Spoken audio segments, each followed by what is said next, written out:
Hello everyone, I hope you guys are doing great. So Shweta and me are back with yet another interesting topic, which is depression and anxiety, which I think since the lockdown has been growing rampantly throughout the world. So Shweta, what do you have to say about depression and anxiety? As Divya has already said, because of this lockdown, a lot of people may not be are aware of, but maybe are suffering from some, mental stress, I would say, and they are giving more importance to that than the, Yes, things they should be thankful for. But it's not their fault, we would say. But we just want you to be aware of it. That yes, it may be the signs of some mental problem you are having, and maybe true. at the starting signs only you will be able to solve it, right, Divya? Yes. Yeah. So, what we want to talk about depression and anxiety is because we were researching before we started this, and we came across that India is the on the topmost in the teenage depression. And obviously, since it's the topmost in the teenage depression in the world, the societal cases are also in the topmost because depression leads to excessive clinical depression leads to suicide, right? So that's why we thought of let's talk about it because people push it under the rug saying let's no there's no depression, there's no mental health, there's still it's still a taboo.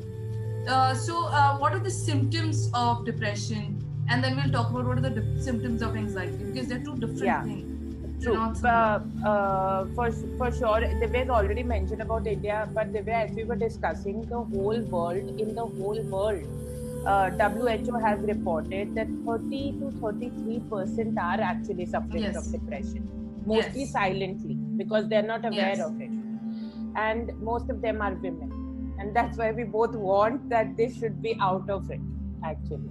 Despite the fact that there is a joke Yeah. that men suffer, but that's not true according to the science. No, there are more of women. And as we were discussing about this, yes, these both are first of all different when we talk about depression or anxiety, because many people mix it up, you know.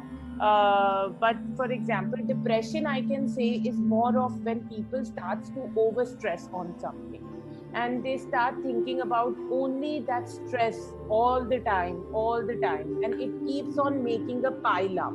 And and then there all the, what should I say, the happy hormones takes a back seat, and the stress hormones comes out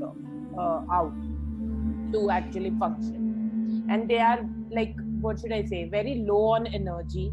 They will start like taking negative of whatever is coming in front of them. I think the way you can add more maybe, but I think Yeah, these are first few signs. Yeah. so we can say overthinking is the first sign. Yes. A lot of us are overthinking normally, not like a normal one, in the sense when it's your daily thing. That no matter what happens, you have a habit of replaying in your life 10,000 times. That is your first sign. Second sign, as Shweta has already mentioned, we can say extreme sadness. You know, we are not supposed to be sad. You can't say a sad person is a nature. No. If you're extremely sad always, there is some problem, which means again that you're giving importance to things which are not really giving you happiness. Third, we can say, as Shweta said, when you're surrounded by people or you don't have people also, Yeah, right? when you're lonely. Extremely isolated. Like right now, we are blessed. Me and Shweta, we have a family. We live in an extended family. We live together, and we have a lot of people to go to. But I'm sure there'll be still people who are living on their own, alone, and they don't have anyone to count on. So that also leads to depression because the first stage is inexpression. You don't know how to express yourself. What are you feeling? Whom to express? Whom to trust? You know, the trust issues are extreme also, and it can also be because of sexual abuse. It could be also because of physical abuse, which has led to this, which is that then we call that more of a trauma. That's a trauma cycle. It could So be, it could be actually, sorry to interrupt, but it could be all, any kind of abuse that has happened in your childhood also, which can actually bother you when you are an adult. So it can yes. be anything. Yeah. Going forward further with anxiety, what is anxiety, Shweta? What would you like to say about that? I would say anxiety, first of all, it's not depression. Anxiety is being hyper about something, you are being hyper in energy.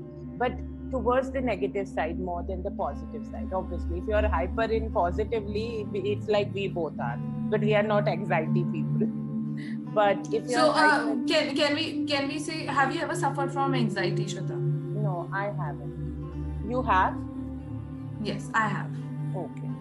You know, you just have this extreme palpitation about what is going to happen, what is not going to happen. And I think the root cause of anxiety is you don't trust it. You know, maybe you don't trust the situation, you don't trust the person, you don't trust the world. So there's a lot of overthinking happening. So what has always helped me has been meditation, right? So what Shweta already said, it's on the negative side. It doesn't really contribute in making you grow as a person, right? And I think Shweta can add further on anxiety. No, she's very right. She has already said it, and she said that the meditation is the solution to most of the things, because then you are not you are actually channelizing your energy, you are relaxing yourself, you're calming yourself down, as what she does to herself, and she did when she felt that anxiety in her life. And even if I haven't, also anxiety is feeling really unsafe in that situation. So I think which also one of the things you can do also is just say to yourself over again, it is safe, everything is okay. Maybe you can hold your hand, maybe you can put your hand on your heart, because it's just, you know, making you feel tangible about something. So it works psychologically, and trust me, within like few breaths you'll be back. You will not feel that anxiety, because maybe I'm not a person who has been through a lot of anxiety, but every time it has hit me because I can't express something, this has worked for me. So I think that is what we will call depression and anxiety, the discussion we wanted to have. Shweta, why don't you tell them what we are bringing up next? Yes, so this was just a video, as she said, that we wanted to introduce to you or make you be aware of it by telling you some signs and symptoms of that. And saying that we're not telling you to not be aware of your emotions. No.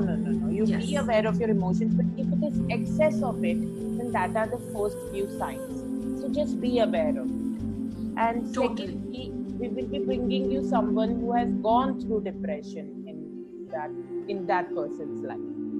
So let's see in the next video how they have how they got to be aware of it first of all, and what they did to come out of it. So stay tuned, because this is a very important information. Somebody will be sharing from their own personal life. So let's see, maybe you all will be able to relate to it. Yes. So thank you guys for joining in again.